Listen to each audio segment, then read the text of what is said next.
ચાલો મિત્રો, આજે આપણે પ્રોટિસ્ટાનો બીજો સમૂહ જોઈએ, ડાયનોફ્લેજલેટ્સ.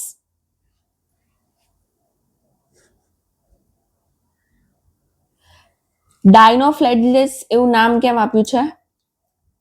ડાય એટલે બે અને ફ્લેજેલા એક વચન ફ્લેજેલમ એટલે કશા. એટલે આ સજીવોમાં બે કશા હોય છે, એટલે એને શું નામ આપ્યું? ડાયનોફ્લેજલેટ્સ. ગુજરાતીમાં કહીએ તો દ્વિકશાધારી. સૌથી પહેલાના ઉદાહરણ જોઈએ. નોક્ટિલ્યુકા, પાયરોસિસ્ટિસ અને સેરાટિયમ. નોક્ટિલ્યુકા, પાયરોસિસ્ટિસ, સેરાટિયમ. ઉદાહરણ ખાસ યાદ રાખજો, એમસીક્યુમાં પૂછાય, 1 માર્કમાં પણ પૂછાય, ટૂંક નોટ સ્વરૂપે પણ પૂછાય. હવે તમને અહીંયા ચિત્ર બતાવું. આ ડાયનોફ્લેજલેટ્સ છે, એમાં બે કશા હોય. એક આ લાંબી કશા અને બીજી આ જે ખાંચ છે ને, ખાંચની વચ્ચે હોય. આ માઇક્રોસ્કોપિક ફોટો છે. ચલો હવે એનો વસવાટ જોઈએ. મોટા ભાગે દરિયાઈ છે, પાણીમાં વસે ને પણ દરિયામાં. પોષણ પદ્ધતિ પ્રકાશ સંશ્લેષણ કરે છે. આપણે કીધું હતું કે પ્રોટિસ્ટામાં સજીવો છે એ વનસ્પતિ જેવા પણ હોય, પ્રાણી જેવા પણ હોય અને ફૂગ જેવા પણ હોય. તો આ સજીવો છે જે ડાયનોફ્લેજલેટ્સ એ વનસ્પતિ જેવા છે. એ પ્રકાશ સંશ્લેષણ કરે છે, પોતાનો ખોરાક જાતે બનાવે છે અને ખોરાકનો સંચય પણ કરે છે. સંચિત ખોરાક કયા સ્વરૂપે? સ્ટાર્ચ અને તેલ રૂપે. બરાબર છે? પ્રકાશ સંશ્લેષણથી પોતાનો ખોરાક જાતે બનાવે છે અને ખોરાકનો સંચય સ્ટાર્ચ અને તેલ રૂપે કરે છે. હવે એની કોષ દિવાલ જોઈએ. વિશિષ્ટ રચના ધરાવે છે. તો સેલ્યુલોઝની સ્ટીફ એટલે કે અકડ તકતી જેવી સખત છે. જો અહીંયા એક ઉદાહરણ છે ગોનાઇલેક્સનું. અહીંયા ધ્યાન આપો. આ એની રચના છે અને આ જે એની જે કોષ દિવાલ છે વચ્ચે એક ખાંચ પડે અને એમાંથી આ એક કશા અને એક કશા ઊભી હોય, એક આડી અને એક ઊભી કશા.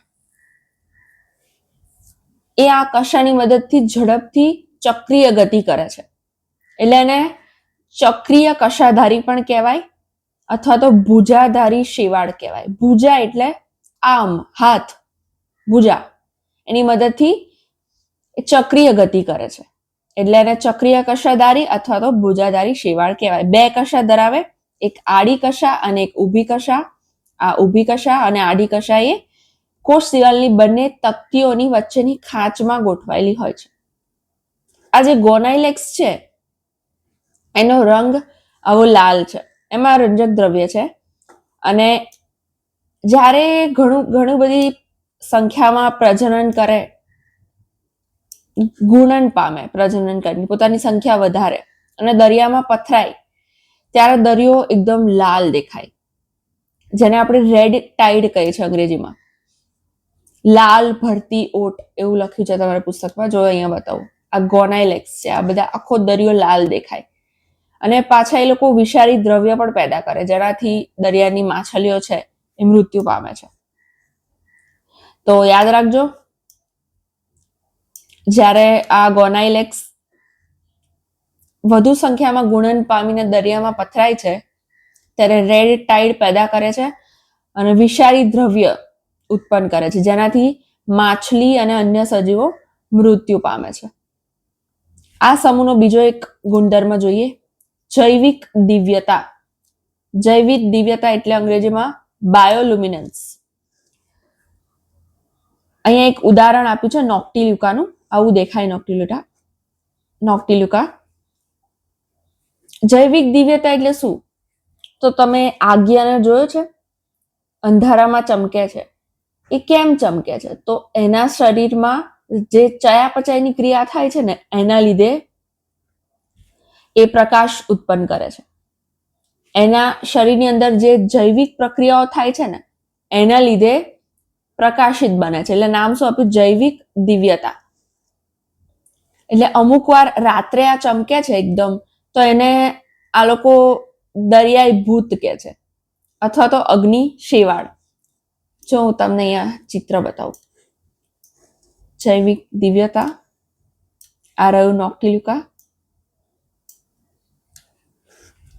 જ્યારે અંધારામાં ચમકે છે ત્યારે એ કંઈક આવું દેખાય છે. જુઓ,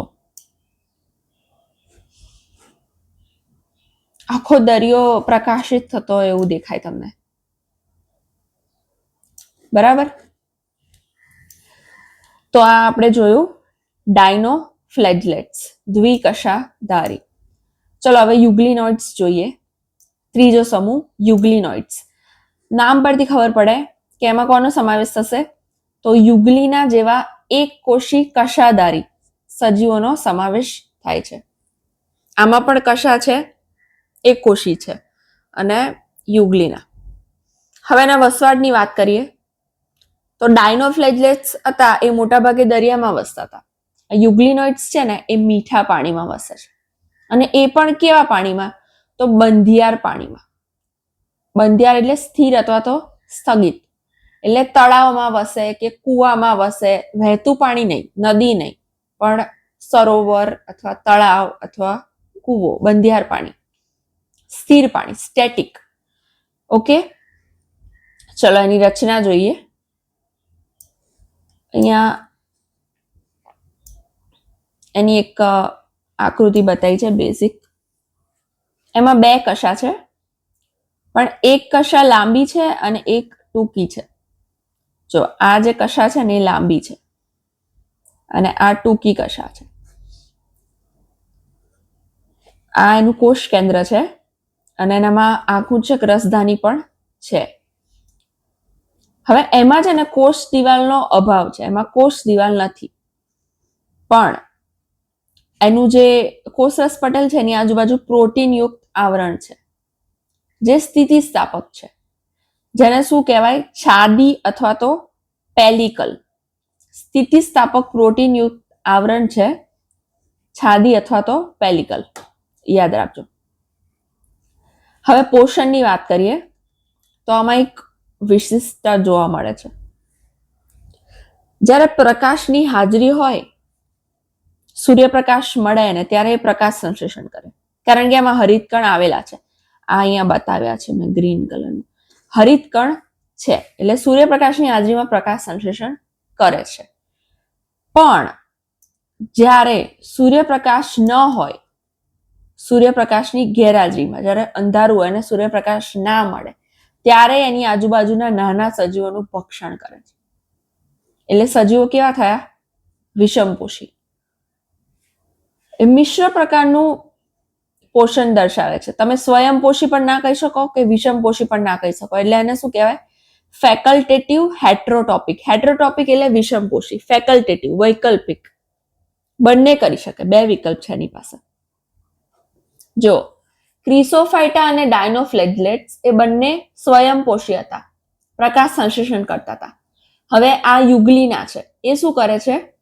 તો એ વૈકલ્પિક વિષમપોષી છે.